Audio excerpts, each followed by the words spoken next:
Hey guys, welcome back. For those of you who are new here, my name is Brittany. I'm a health coach and nutritionist, and my channel is all about helping you to create delicious low FODMAP meals to improve your digestive health. If you're into it, go ahead and subscribe for more low FODMAP recipe tutorials, as well as my tips and tricks for living a low FODMAP lifestyle. Okay, I am super excited to be back in the kitchen filming a video for you guys today. So let's just get straight into it. Okay, so today we are going to be making Mediterranean meatballs with a gluten-free Quinoa Tabbouleh and a dairy-free BABA ganoush, which is an eggplant dip.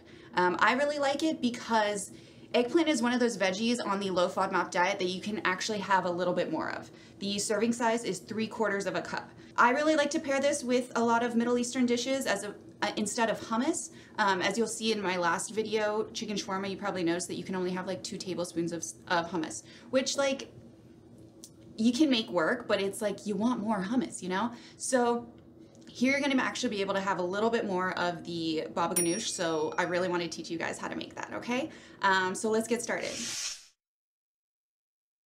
Okay, so I have 2 eggplants here today.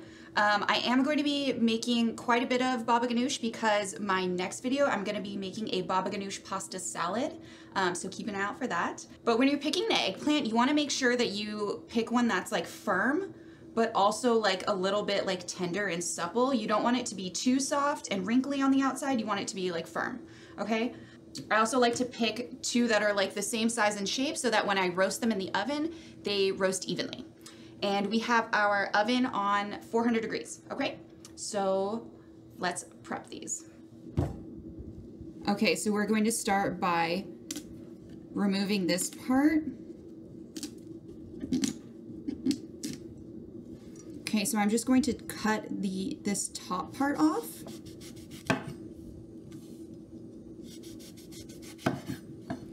And then I'm going to cut these eggplants in half.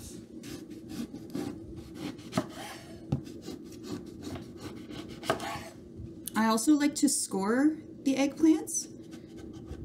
So that means I'm going to take a small paring knife like this and cut like a diagonal pattern in there.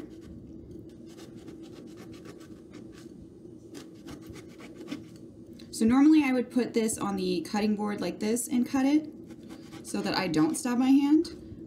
But I want you guys to be able to see what I'm doing. So you also want to try to work quick when you're doing this part because eggplant is one of those veggies that oxidizes really quick. Just like potatoes or artichokes. Okay, so now that we've got all of these scored, we are going to season them. I have a foil-lined baking sheet here. We're going to place these face up. We're going to drizzle some olive oil on there. I like to be generous. Eggplant is awesome because it is like a sponge. It just soaks up all of the flavors that you put on it. So now we're going to hit it with some salt and pepper. I like to use a lot of salt because these are thick, you know? So some people like to sweat their eggplant before they cook it because sweating it will actually bring out the bitterness. So when we scored these, instead of putting oil on them, we would put the salt first and then wait 20 minutes and let it draw moisture out. You'll see there's like beads. There would be beads on the top here that look like sweat. But when it draws out that moisture, it also draws out bitterness. If you're a person that doesn't think you'll like eggplant, I would recommend sweating it first. I don't really sweat my eggplant anymore because I like bitter flavors, you know, like I like dark chocolate, I like coffee, I like bitter like asparagus and like veggies and things like that. So I don't sweat it, it takes more time and I just don't think it's necessary for me. But you do you. So I am gonna put a little bit more oil on this.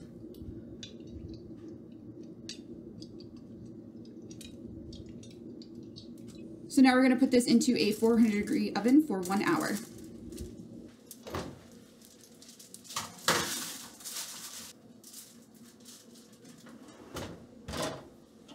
Okay guys, now we are going to prep our quinoa. So I have a cup of quinoa here. And I'm just going to put this in a medium saucepan with 2 cups of water.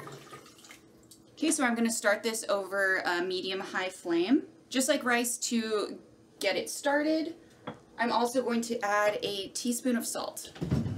So whatever starch I'm cooking, be it rice or quinoa or anything like that, I like to do 1 teaspoon of salt for each cup of grain or whatever it is. I'm just using like Maldon flake salt right now because I actually need to get some ground pink Himalayan salt, but any teaspoon of salt will work just fine. Okay, so now we're just going to bring this up to temperature. Okay, so you see how this has come up to a strong simmer. We are now going to cover it and turn the heat down. I'm actually going to move it to the back burner, which is smaller.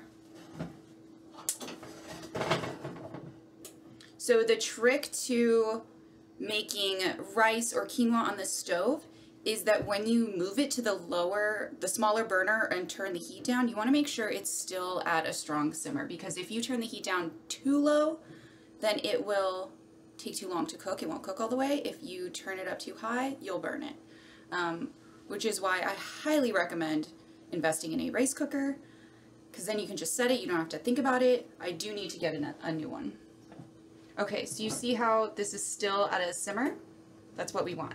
So we are going to let this cook for 25 minutes. Okay, so now while our eggplant is roasting in the oven and our quinoa is cooking on the stove, let's start on prepping our meatballs. So here I have a pound of ground pork and a pound of ground beef. If you don't eat pork, you can substitute lamb. I think that also makes for a very tasty meatball. If you don't eat beef, I suppose you could substitute ground turkey with the ground pork. I think that would be nice. It would be leaner, and you got the pork in there for the extra flavor. But I like to use pork and beef, so that's what we're doing today. To that, we're going to add 2 eggs.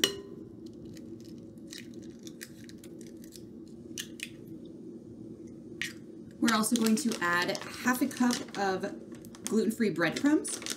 I have these ones here by Char. I really like these ones, but there are a couple of others that I've tried that I really like too, so I'm not really picky about my gluten-free breadcrumbs. Use whatever you have access to. You'll see I wasn't very exact with my measurements, but you don't really need to be. For a meatball, it's fine.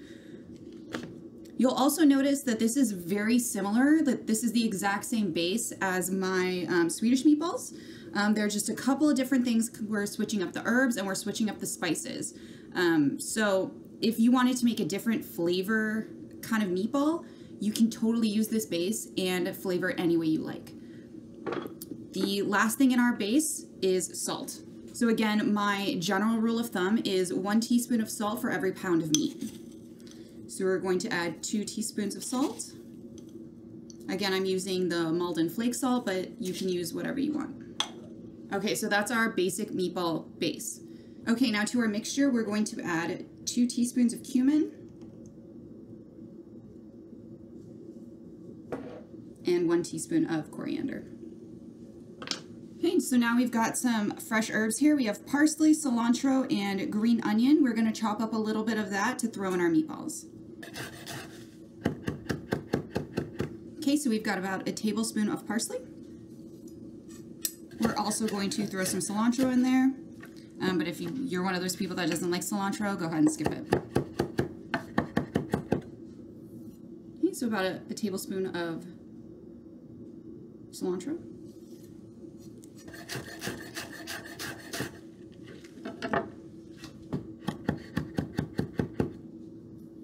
And we've got about half a tablespoon of green onion. Okay, now that we've got all of our ingredients together, let's combine them. Okay, so I know I've showed you guys how to roll meatballs before in the past, so I just want to go through this really quick. Just get everything nice and combined. Make sure you get all the breadcrumbs at the bottom. So now we're just going to pinch off a little piece. Depends on how big you want your meatballs, but the bigger you make them, the longer it's going to take for them to cook. So I like to do mine like golf ball size. So we're just going to put it in our palm right here, work back and forth. So we're going to go one way and then we're going to go the opposite way. You kind of use your thumb to kind of like knead it. So then you come out with a nice round meatball. The thing that you want to be careful of, do not over press the meatballs or like pack them too densely or like too tight because then they will feel dense and dry. So you want to make sure you have a light touch. All right, guys, so the timer just went off for our quinoa, so I just wanted to show you what it looks like really quick. Ooh, it's very hot. So what I'm gonna do is I'm going to fluff it with a fork really quick, just like that. And then I'm gonna put the lid back on and let it steam until we're ready for it. Okay. All right, guys, I thought this would be a good opportunity to talk to you guys about what's been going on and everything. Obviously, we're in a different kitchen. Groceries has moved. It's not as nice as my parents' kitchen, no, but I am hoping that now that I have my own kitchen and I can film whenever I want, that I'll be able to film more videos for you guys. I know that that hasn't happened yet. You know, we are still trying to figure out how to film in this kitchen, and we've just been so busy, like, with moving and everything. That's why I haven't had a video for you guys in a couple of months, and I felt so bad about that. But I am seriously so freaking psyched that this channel is still growing. You guys are still subscribing, you're still sharing the videos, you're still watching, and like, I am so grateful for that. So at the moment that we're filming this, we are at, how many subscribers are we at, babe? 981. Oh my God, you guys, like, thank you so much. We are so close to getting our first 1,000 subscribers. And that is my goal with this channel so far. Like, I want to monetize, that way I can, you know, really commit to making more videos for you guys. And in order to do that, we need 1,000 subscribers and we need 4,000 watch hours in a year. So we are so close to our first 1,000 subscribers, and we are at about 1,500 watch hours. So if you guys want to help me monetize, I would really appreciate it. Keep watching and liking the videos, but the best thing that you can do is to share them with other people who have digestive issues and who would benefit from my content. That's really going to help this channel to grow. So I would really appreciate that. Also, if you guys want to support me before we get monetized, you can check out my Patreon, where you can support this channel for $3 a month, which goes such a long way to helping me buy ingredients and make more videos for you guys. So if you want to do that, I'll leave a link for you guys below. The other thing that I have just been really touched by in the past couple of months during my hiatus is all of the comments that you guys have been leaving. Some of them are very complimentary, and I appreciate that. But the comments, man, like, thank you guys so much for engaging with the channel. Like, that really helps it to grow too. But it's just like, it feels crazy to me that there are like almost 1,000 people out there that recognize what I'm doing and think that it's a good idea. So I'm super psyched on that. And I feel like I've like started to get to know you guys from the comments that you leave. And I think before it was kind of hard for me to, you know, just talk to like the empty space or to like a camera and like create that connection. But now, like, taking a couple of months off and like being back, like, I missed you guys. Like there's so many things that I like want to say to you, and I feel like that's like a really exciting change. So thank you guys so much for like leaving comments again, and yeah, you guys are just awesome. I also want to say, please excuse these hideous cabinets for right now. We do plan on painting them, but I did want to get you guys some content. I want to film some videos for you guys before we like actually start to dismantle this kitchen and spiff up these cabinets a bit. I'm actually thinking of painting them a color like similar to my shirt. So let me know what you guys think in the comments. All right, guys, we are just about finished rolling these meatballs. So let's set these aside while we prep our quinoa tabbouleh. So typically tabbouleh is like a Middle Eastern or like Mediterranean like herb, like parsley kind of salad. It does typically contain farro in it, which is a grain that does have gluten in it. So that's why I'm choosing to use quinoa today. I feel like it has a similar shape and texture to it, and my body just really loves quinoa. So that's why I decided to use. We are going to be using these fresh herbs. We got cilantro, parsley, green onion. We also have some mint. So mint is a traditional ingredient in tabbouleh. I don't love the mint, so I definitely only put like a handful of it compared to the rest of the other herbs. So let's get started on that. Okay, so I've got a large baking sheet here. I've lined it with foil, and I'm going to spray it with a little avocado oil just to make sure that our meatballs don't stick.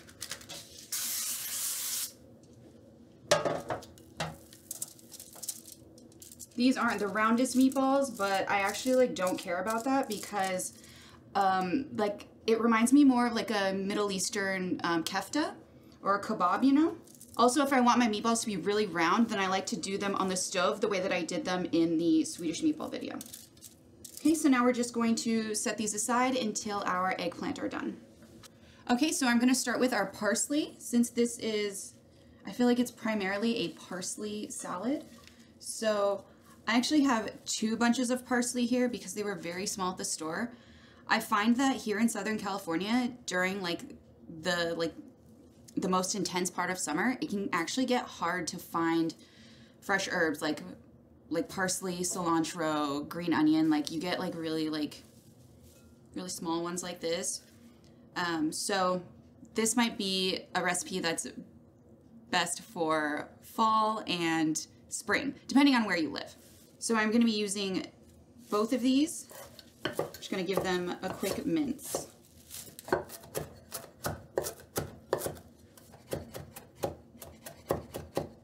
Okay, I would say this is about a cup of parsley.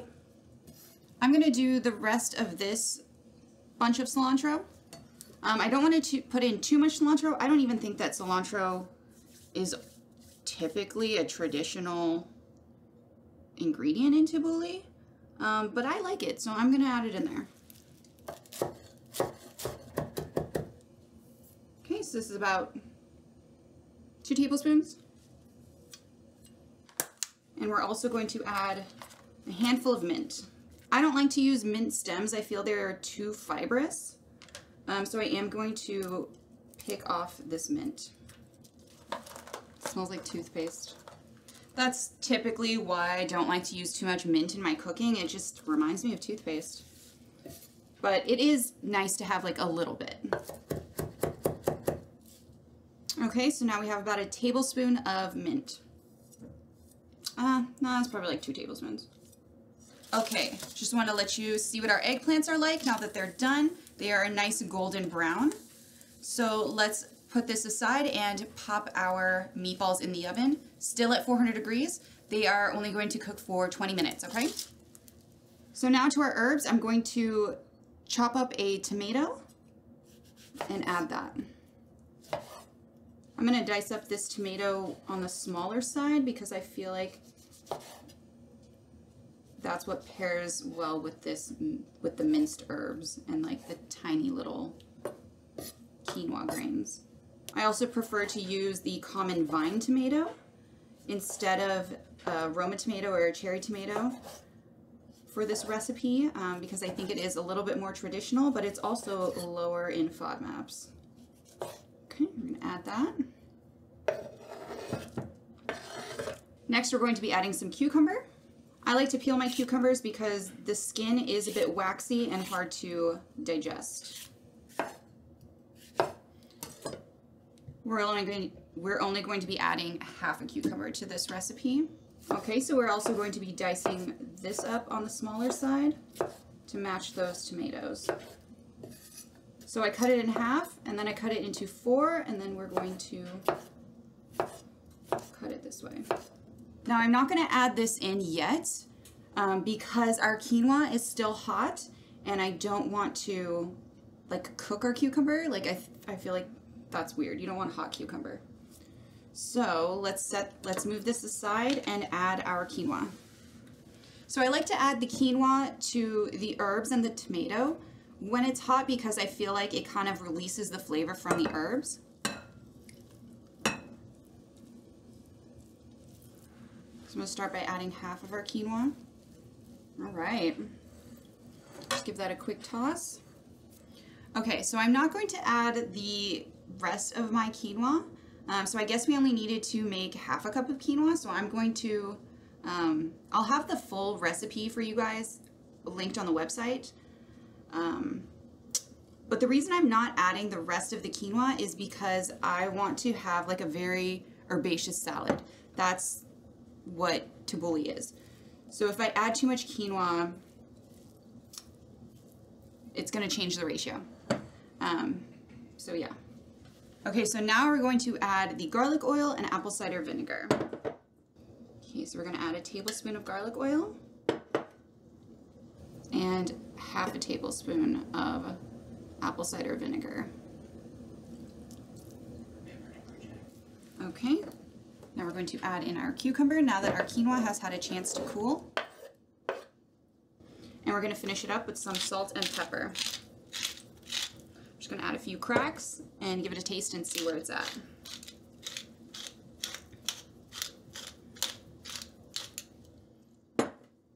Very good, but I think it needs a little bit more salt. All right, I feel like I wanted to have a little bit more tang, so I'm going to add another half tablespoon of apple cider vinegar.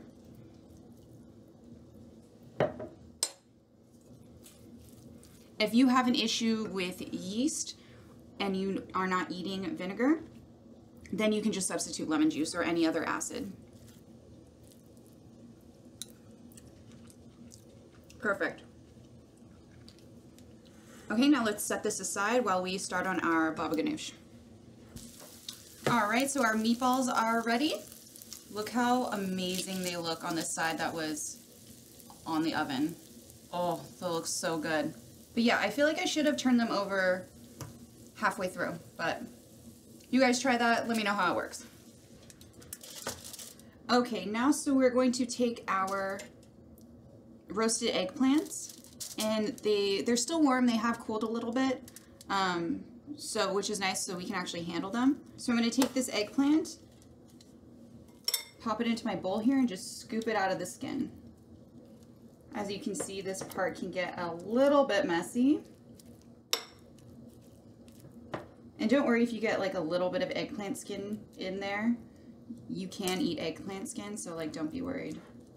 Okay, now to this eggplant, we are going to be adding 2 tablespoons of garlic oil.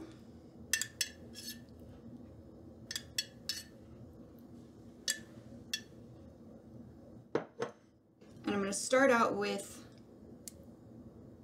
2 tablespoons of mayo.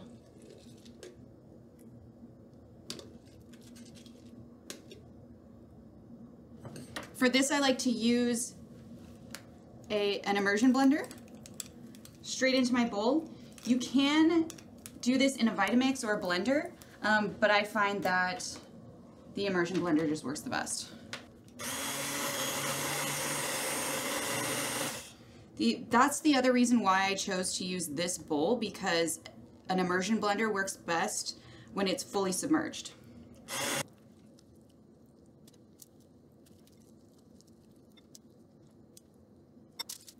All right, so we've been blending that for about 5 minutes. It's nice and smooth now. There are seeds in it still, but I think it's nice, kind of gives it a nice texture. These eggplants had a lot of seeds in them. And I think that comes down to whether it's like a male or a female eggplant. I don't really know how to tell, but I know there is a way. So yeah. Okay, at this point, it's pretty bland. It needs salt. I think it's creamy enough though, so I don't think I'm gonna add any more mayonnaise. Okay, so next, we're going to add the juice of half a lemon. This is a big, juicy lemon. So this is going to be about 1/4 cup.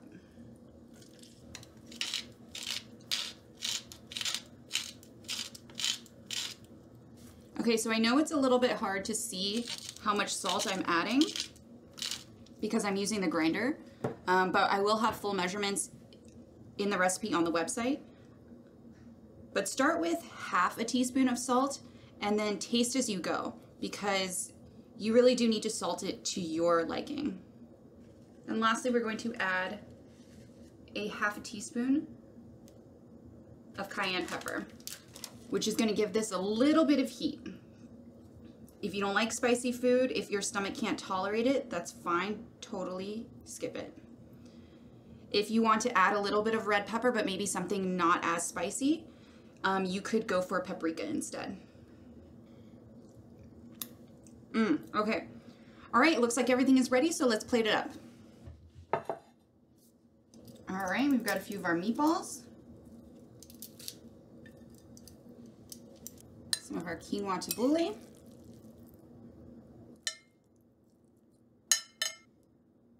And our BABA GANOUSH.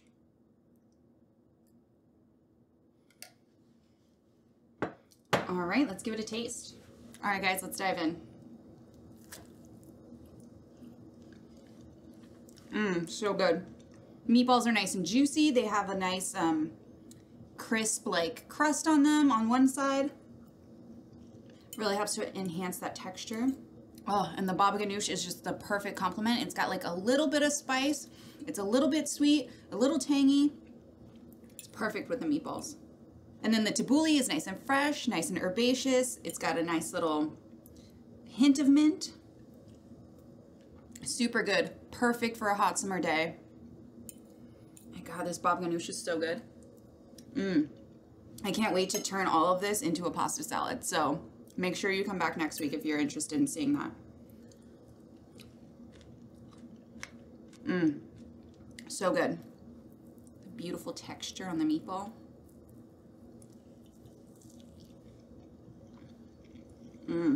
So juicy. Delicious. All right, guys, there you have it. Low FODMAP Mediterranean meatballs with gluten-free tabbouleh and dairy-free BABA GANOUSH. Thank you guys so much for watching. It feels great to be back.